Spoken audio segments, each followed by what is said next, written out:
Bien, muy buenas a todos. Nos encontramos en el curso de GC, planteándonos desde evidentemente diferentes formas y temáticas que hemos estado abordando. Por consecuencia, en esta videoconferencia vamos a hacer referencia a los procesamientos mentales interpretativos para el alto rendimiento. Los problemas más frecuentes a los que se enfrentan los deportistas para el éxito en la competición deportiva.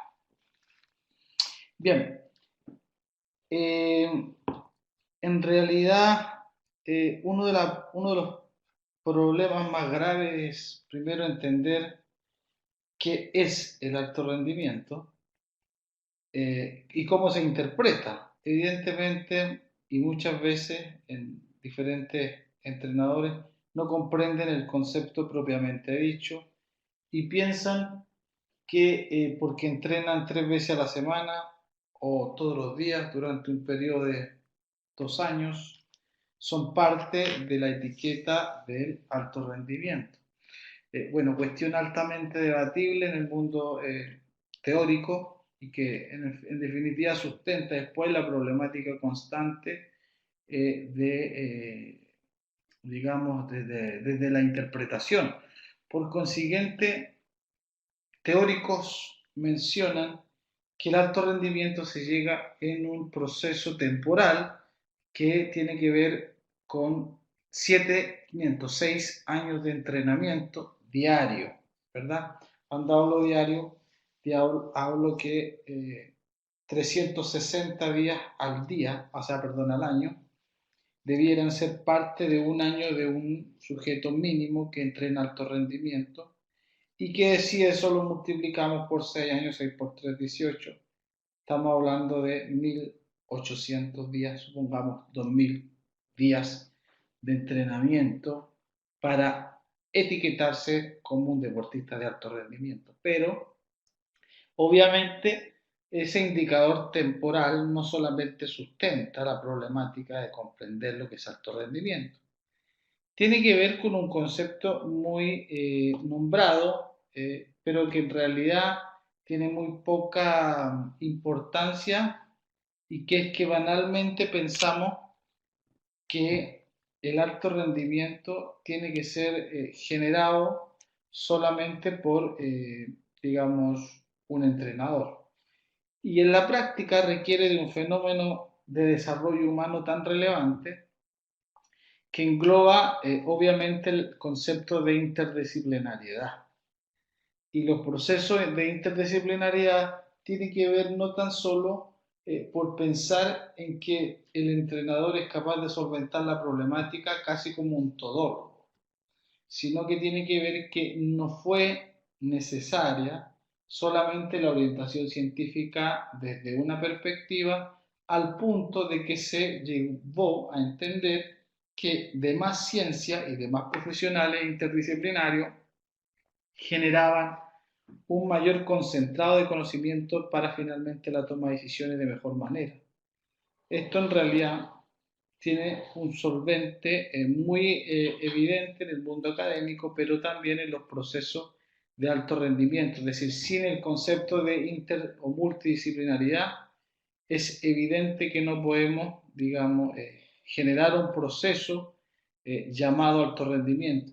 Ahora bien, aquí se generan también varias problemáticas que son básicamente la problemática de que el entrenador de taekwondo finalmente pasa a ser un coaching y hay un encargado de la fuerza, hay un encargado de las transferencias, fuerza y componente técnico, y hay, digamos, un encargado de la flexibilidad, y hay un encargado de las evaluaciones, test instrumentales, y hay un encargado de la parte preparativa, y hay un encargado al final, el entrenador, en muchas selecciones, lo he visto, es un ente que se para en la silla a dirigir como coaching en los campeonatos oficiales y básicamente no hace más que eso. Entonces viaja, lleva al equipo, coordina y todo, pero finalmente quien desarrolla los estímulos muchas veces son otros encargados. Por ejemplo, en la parte nutricional hay un nutricionista, la flexibilidad, hay otros autores o otros responsables.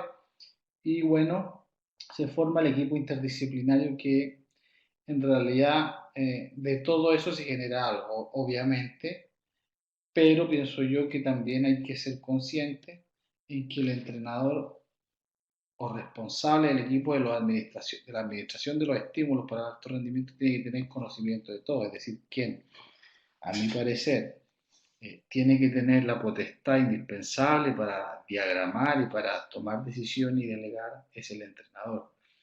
¿Y por qué lo digo esto? Porque desde la interdisciplinariedad, obviamente no hay especialistas en el requerimiento y la arbitrariedad del taekwondo, por lo tanto los procesos de fuerza, de flexibilidad, son relativos a la arbitrariedad que se necesita del deporte. Es decir, desde la ciencia a la arbitrariedad, al deporte. Pero sin embargo, cuando encontramos con procesos arbitrarios, muchas veces no contemplamos esa indispensable particularidad que hace que muchas veces generamos intervenciones en fisioterapeuta y demás que no tienen la solvencia necesaria porque no se conoce la arbitrariedad, no conocen el reglamento del taekwondo, no conocen, digamos, los procesamientos más allá de la vivencia, no conocen, digamos, el proceso real.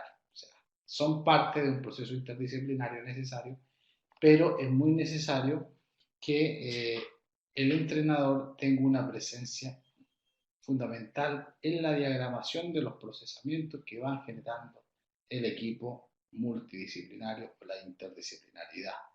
Es decir, finalmente es necesario un equipo interdisciplinario, pero también es necesario que el director, el jefe de los entrenadores, en este caso el entrenador, digamos, no tan solo vaya y salga por el país dirigiendo, sino que también conozca el proceso.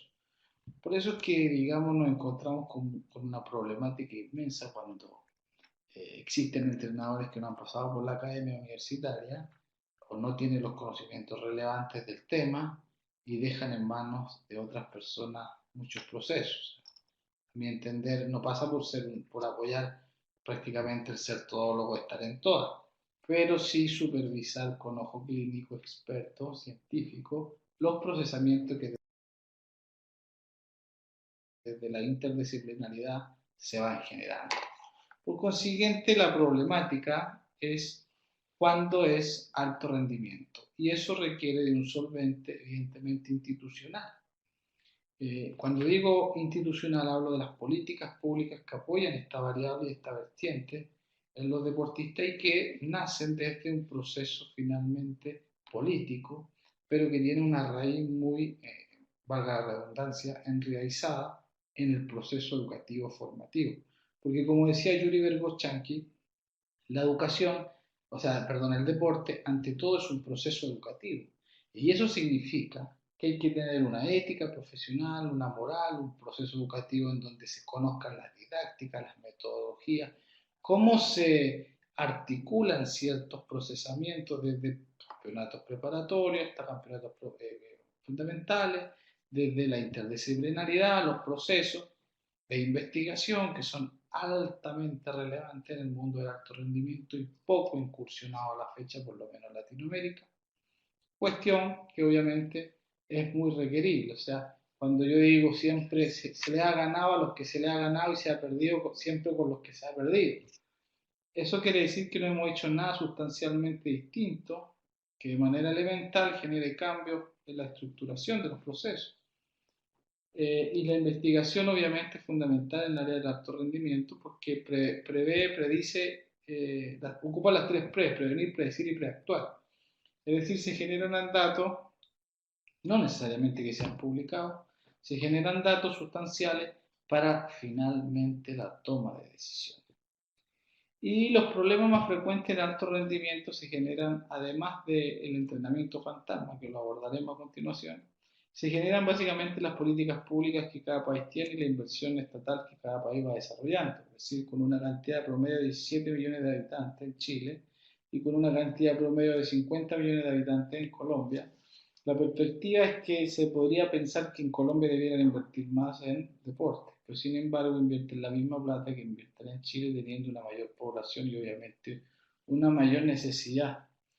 Y en ese contexto los viajes son menos, las probabilidades de desarrollo son menos, pero tampoco hay que, tampoco hay que solamente comprender que el concepto, digamos, económico es el solvente, si bien es muy importante y una correlación directa, pero también tiene que ver con conocer los procesos mínimos de desarrollo del alto rendimiento. Es decir, yo me he encontrado con entrenadores connotados, supuestamente, que no saben hacer un envío ni un arranque ni una cargada y deportistas buenos que reciben eso. Entonces delegan y ellos, digamos, se paran en la silla y ya.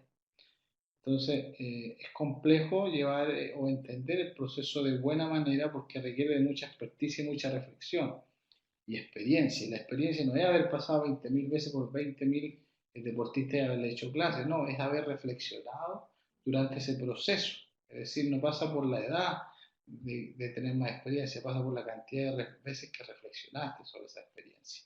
Y en ese contexto, además de la problemática sociopolítica y cultural que nos vemos en el alto rendimiento, es decir, en teoría si pensamos que el alto rendimiento se llevaría a cabo durante 7 años en un sujeto entrenando 2 veces por semana, 2 veces al día en promedio. Estamos hablando que obviamente en el mundo particular, digamos, es decir, de una persona con su hijo o en una academia no se podría llevar a cabo el alto rendimiento, ¿verdad? Y desmitificamos un poco el concepto de que el deportista de alto rendimiento cuando evidentemente nos encontramos con estas capacidades, digamos, con estas condicionantes, digamos, que postulan autores desde Madrid hasta Sapsiowski, entre otros, en diferentes libros, antiguos, incluso el año 1960, donde ya se expresa explícitamente que el deporte, ante todo, es un proceso educativo. Y bueno, por eso también estudié un doctorado en educación, después de haber hecho un par de otros estudios. Entonces, bueno, la problemática se genera en comprender que alto rendimiento es una problemática y solamente para atletas que llevan, digamos, 7 años entrenando 2 veces al día y de buena manera, idealmente. Eso también involucra diferentes cosas, como por ejemplo lo que es el entrenamiento fantasma, que de fantasma no tiene todo y que es el entrenamiento indirecto, digamos, después de la sesión, que hace el sujeto, que come después de la sesión, entrenamiento, eh, los factores emocionales, cómo le afectan el desempeño del rendimiento deportivo, la cantidad de agua que toma después del entrenamiento, cómo duerme, cuántas horas duerme. Es decir, son todos los procesos que se llevan a cabo de, este, después del entrenamiento del estímulo mismo. Lo cual generalmente se generan propuestas significativas, pero no podemos pensar que para descansar vamos a caminar 2-3 kilómetros después de haber hecho una carga predominantemente con el uso de la fosfocreatina. Entonces, el entrenamiento fantasma es muy consecuente con los resultados que queremos plantearnos en posterior de eso, con los procesos de supercompensación basados en la Ley General de Adaptación de Seiler en 1930. Entonces, nos embarcamos en una filosofía, pero no me gusta ocupar el término filosófico porque hace mención, digamos, a un estilo de vida, sí, pero saludable, sí, obviamente, pero también tiene que ver con un proceso que yo ocupo más contemporáneamente, que es la educación. Y bueno, en ese caso, obviamente, tenemos que educar a deportistas, no es posible tener deportistas mal educados, con hábitos saludables negativos, con un estilo de vida inapropiado al deporte y que obviamente pasa mucho y que se generan problemas sustanciales a la hora de manifestar las problemáticas diversas que tiene que tener un deportista de alto rendimiento. O sea, si nos planteamos en la problemática que un deportista de alto rendimiento es aquel que ha entrenado mínimo 6 años, 2 o 1 vez al día durante 6 años. Estamos hablando que la cantidad de horas es altísima y la cantidad de días también, de casi 2.000 días. Eso significa que los deportistas de alto rendimiento del taekwondo son muy escasos. ¿Por qué? Porque claramente están patrocinados por el Estado de cada nación y tienen una un ambiente educativo deportivo que promueve que el sujeto o que el deportista pueda seguir en esa tónica.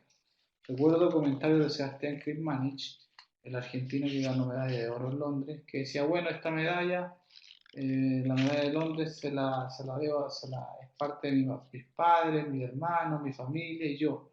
Claro, o sea, pensar que yo me gané la medalla de oro porque yo hice las cosas bien, no, no es tan así, porque finalmente tenemos que estar claros que es un proceso familiar, en donde la familia obviamente acompaña ese proceso educativo formativo y que obviamente después se traduce en una medalla.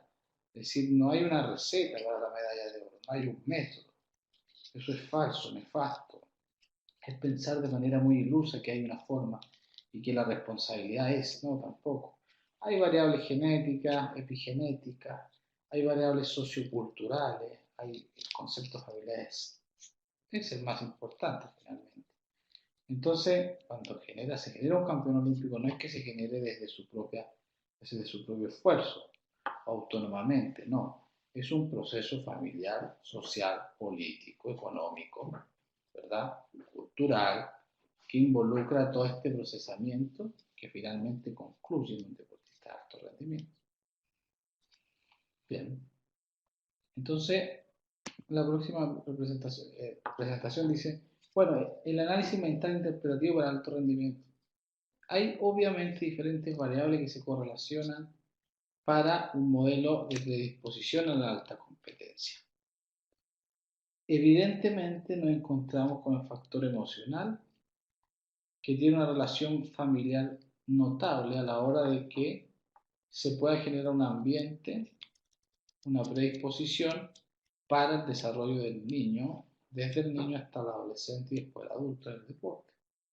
Criterios que ya mencionaba en la clase anterior como la autoconfianza, que obviamente nacen desde los patrones, digamos, en los primeros años, el apoyo de los papás. Debe haber una correlación muy alta entre las familias que tienen hijos, o sea, los hijos nacen en familias constituidas a no constituidas, es decir, el padre que es separado y que de pronto lo ve solamente al niño los fines de semana.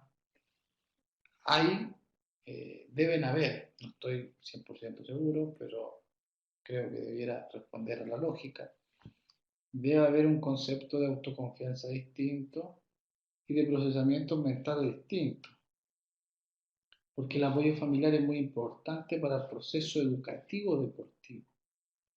Hay casos donde hay niños también que no tuvieron sus padres, fueron deportistas de alto nivel, pero desde la perspectiva de Yuri Vergoschansky, donde el deporte ante todo es un proceso educativo, obviamente la variable emocional afecta y es mejor tener al padre en la casa que tenerlo afuera. Habilidades deportivas sociales, es decir, el niño es capaz de involucrarse en una sociedad donde el niño tiene cabida, es líder y practica socialmente el deporte, es decir, hay niños que tienen problemas psicológicos donde hay trastornos mentales que obviamente no hacen alusión al común denominador de los deportistas de alto nivel en el taekwondo. Resolución de conflictos, este es un tema complejo porque hay mucho de lo que es la resiliencia que afecta de pronto la, la continuidad del deportista.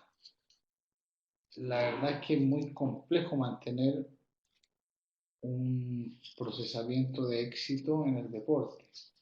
Por tanto, se vienen alto y bajo, lo cual si los deportistas muchas veces no tienen una resiliencia adecuada, decaen, se retiran, etcétera, etcétera. Y bueno, desde ese punto de vista es que tenemos que hacer alusión a que el apoyo familiar y el constructo mental desde niño tiene que ser obviamente contemplado en el gana y pierda y aceptar la derrota como un constructo positivo y que te hace crecer finalmente. Es decir, una derrota obviamente te genera una reflexión distinta a tener un triunfo.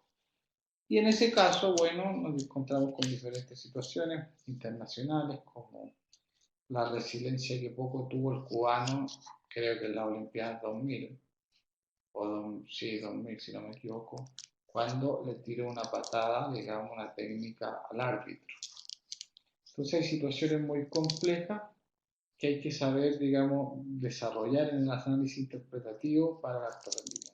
Alto rendimiento no quiere decir que es el enfoque o que haya una predisposición a ganar, todo lo contrario, hay una predisposición a tener resiliencia a las pérdidas y desde las derrotas poder, digamos, tener una capacidad de reflexión, análisis y seguir con la motivación intrínseca. Porque no podemos dejar de mencionar que hay motivación intrínseca y extrínseca, y hay deportistas que son más, digamos, extrínsecos, es decir, que si no les llega la medalla no siguen motivados, pero hay un deportista que es intrínseco y que no necesita el mejor tatami ni la mejor implementación deportiva para poder seguir en la senda de la competitividad. Bueno, acá nos encontramos con un estudio que hice en algún momento, análisis predictivo de la acción táctica de combate del adversario en el taekwondo. Y problemáticas tácticas siempre van a existir en el marco conceptual de lo que es, digamos, la táctica. Esto involucra básicamente problemáticas del alto rendimiento que son manifestadas como resueltas. Es decir, hace un tiempo tuve una investigación y me di cuenta que habían deportistas cinturones negros que identificaban el análisis predictivo del deportista, pero sin embargo no tenían la solvencia para poder, desde la parte motora, poder solventar esa problemática. Y el deportista bien formado psicológica, física, físico y somáticamente, o sea, psicosomática, digamos, es un deportista que fundamentalmente resuelve problemas y que no se queda en el vaciamiento, en el vacío neuronal del procesamiento motor. El ejercicio del siguiente, me cuesta tomar un alfiler o una pinza o una cuchara con la mano izquierda. Bueno, el deportista, digamos, tiene esa capacidad de no frenar el procesamiento neuromotor y poder generar eso más allá que la primera vez no haya podido desarrollarlo. Entonces hay conceptos neuromotores coordinativos que se desarrollan en la niñez, pero que después generan un solvente en la problemática de estilos motores tácticos que van representándose en el diario y el cotidiano de los procesamientos. Recuerdo que en una de las entrevistas que generé con el profesor ex director técnico de la selección de Colombia, que a mi parecer es un entrenador destacable, él pudo comentar que con el tercero que salió de la Olimpiada 2012 colombiano, generaron más de 250 saltos, o 300 creo, como 4 o 5 meses antes de la Olimpiada. Y eso era con el único objetivo de solventar problemas mentales, interpretativos y de percepción en los procesos tácticos y estratégicos para fortalecer de esa manera cualquier estilo que se viniera encima. Porque la forma la generamos, digamos, en el aprendizaje del niño, pero después, a eso de los 11, 12 años, el niño genera un estilo deportivo en el contexto de que el niño parte o comienza desde temprana edad. Entonces, si pensamos que a los 12, 13 años genera un estilo deportivo, ya en esa problemática todos tienen estilos distintos, predominantemente, ¿verdad? Y la solvencia, la solución de problemas a esos diferentes estilos es la problemática que hay que irla resolviendo neuromotrizmente. Y que tiene una connotación con una interpretación basada básicamente en criterios de ansiedad, en trabajos de coordinación, sinestesia y otros factores que afectan básicamente el procesamiento para la ejecución táctica, es decir, para la aplicación de una técnica en un determinado momento. Bien, los problemas más frecuentes de los que enfrentan los deportistas para el éxito en la competición deportiva. Memoria, aquí hay un concepto relevante, digamos, para entender los procesamientos, digamos, tácticos a través de diferentes percepciones. Eh, una cosa es perder una vez con un competidor y otra cosa es perder 10 veces con el mismo competidor. Y esa connotación tiene que ver a no solventar una problemática referente al estilo. El deportista que le han ganado 10 veces el mismo competidor, ese deportista no tiene forma de cómo solucionar un problema táctico. Y en ese caso, y muy repetitivamente, de hecho el 90% de los deportistas de alto rendimiento no solucionan esa problemática. ¿Por qué? Porque son predecibles, porque son autómatas, porque son básicamente deportistas con un estilo tan apropiado y que no son impredecibles. Y la problemática es que hoy día los deportistas, debido a la reglamentación, eh, y no tan solo la reglamentación, sino que las capacidades motoras de sinestesia y de reflexión y de memoria y de análisis, solamente tienen un estilo de combate. Entonces, yo recuerdo en la Olimpiada 2016, cuando el chileno Ignacio Morales dice que peleé de igual a igual, de tú a tú, literal, con el que había sido campeón mundial el año anterior, turco creo. Y claro, se planteó en una tónica de generar su estilo, porque era lo mejor que sabía hacer. La problemática es que enfrente estaba con un deportista que no era predecible, es decir, que mutaba el estilo y que el estilo de, bueno, que mutaba el estilo o que el estilo era muy variable. 14-0 fue el resultado. Bueno, y obviamente en ese marco de que la memoria es la repetición de acciones, eh, la repetición de acciones motoras frente a una problemática o la interpretación de la misma para poder generar cambios constructivos a la hora de volver a encontrarme con el deportista. Habitualmente es muy compleja porque una cosa es recordar, como dice la memoria, una cosa es recordar cómo combatí con el competidor y otra cosa es solventar la problemática de cómo solucionar ese problema nuevamente. Entonces, si hablamos de memoria, hablamos de que podemos encontrar un entrenamiento idiomotor o de recuerdo o virtual en el procesamiento mental después de una derrota, pero eso no da certeza de que en la aplicación nuevamente con el mismo sujeto, ya conociendo lo que pasó, podamos generar cambios constructivos. Y en esa perspectiva, obviamente, es complejo plantearse porque, no es, porque una resolución de problemas tiene que ver con un procesamiento psicosomático, no solamente psíquico. Y es allí donde, en la medida que se van solucionando los problemas, el deportista pasa a ser menos predecible. 10 veces le ha ganado a los brasileños categoría 68 al chileno Ignacio Morales 68. 10 o 5 veces. O sea que no hay ninguna capacidad de poder solventar esa problemática. El deportista, digamos, destacado de alto nivel, es capaz de solventar esa problemática. Puede perder una o dos veces con el mismo competidor, pero no 5 ni 10. Los procesos de atención son fundamentales. Hay que marcar ahí un tema fundamental que es la concentración. No pasa por mirar el peto fijamente, pasa por tener una perspectiva de esta índole. De esta índole. El la, la imagen para que la concentración se dé bien tiene que ser así. No solamente enfocar el peto, tiene que ser así.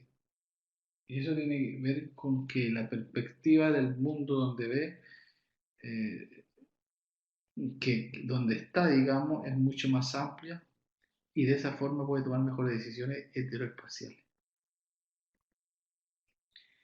Bueno, la fijación tiene que ver con un registro de la información, almacenamiento a corto y largo plazo. Digamos, la conservación tiene que ver con una retención de la información semántica o episódica y la evicación tiene que ver con hacer un consciente la información, voluntaria e involuntaria. Bien, el concepto de pasión lo involucro acá porque una cosa es generar procesamientos mentales desde la pasión como una situación histérica que no permite, digamos, observar un fenómeno desde una perspectiva más amplia y que sesga mucho el pensamiento. De esta manera, cuando eventualmente pretendemos llegar a un objetivo direccionado a una medalla, formamos lo corpóreo y lo psíquico como separados en lo común, para un objetivo predominantemente orientado al triunfo, interpretando de esa forma que el origen de la competencia es la selección, es decir, uno compite para ser seleccionado, pero en el deportista es muy distinto, ya que psíquicamente se compite para el primer puesto. Obviamente la aceptación de competencias o competencia es indudable en el ambiente deportivo, sin embargo, el paso constructivo hacia el objetivo principal va generando microestados de felicidad que conforman un ciclo y se orientan a una psiquis en sí mismo. Habla de pasión, una forma de hedonismo. El constructo para el alto rendimiento tiene una problemática fundamental que es la pasión por lo que el sujeto hace. Y en esa perspectiva, ¿verdad? Nos encontramos con problemáticas graves que son de una psiquis elementalmente histérica. Y se confunde el carácter con la histeria. Entonces, en el alto rendimiento, cuando un deportista es muy apasionado, tiene una forma muy histérica, lo que finalmente hace que la resiliencia sea muy alta, que sea muy baja. Entonces, la capacidad eh, para soportar las pérdidas disminuye notablemente. Eso de que el entrenador entrena al hijo nunca llega a buen puerto. Interpretando el término pasión, podemos decir en el trasfondo que se tratan de deseos destructivos, deseos exagerados, pasiones, aun cuando a veces no sean formas de atracción sino de repulsión, y alguna de ellas pueda ser descrita como una pasión de ser desapasionado. Como decía un entrenador en Chile, el taekwondo no es un sacrificio, es una pasión.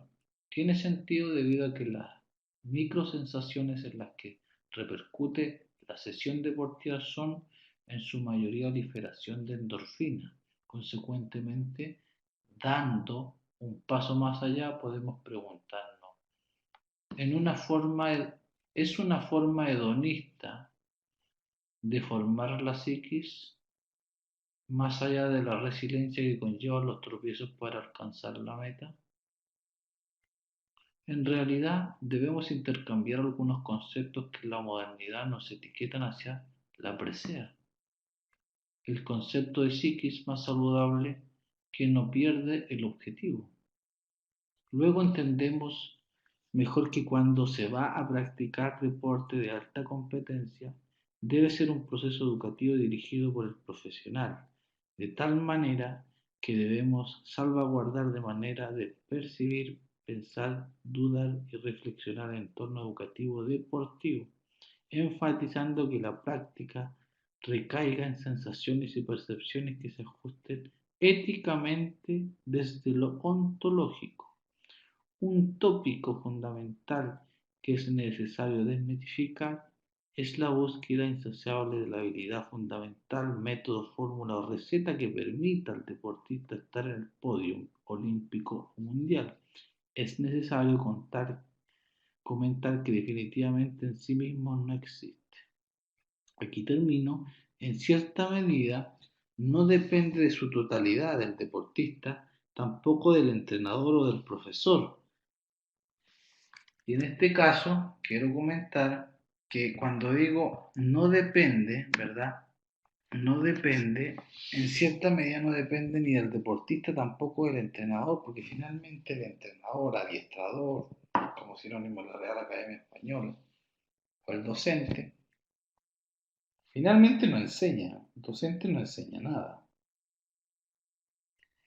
Es decir, el docente lo que hace es plantear una dinámica o una didáctica que el deportista verá si aprende o no. Pero ese procesamiento no es unipolar, sino que es bi. Y si puedes tener al entrenador más bueno, pues no necesariamente te va a asegurar el éxito al deportista, porque el profesor se plantea en una didáctica X que no te asegura que el sujeto aprenda.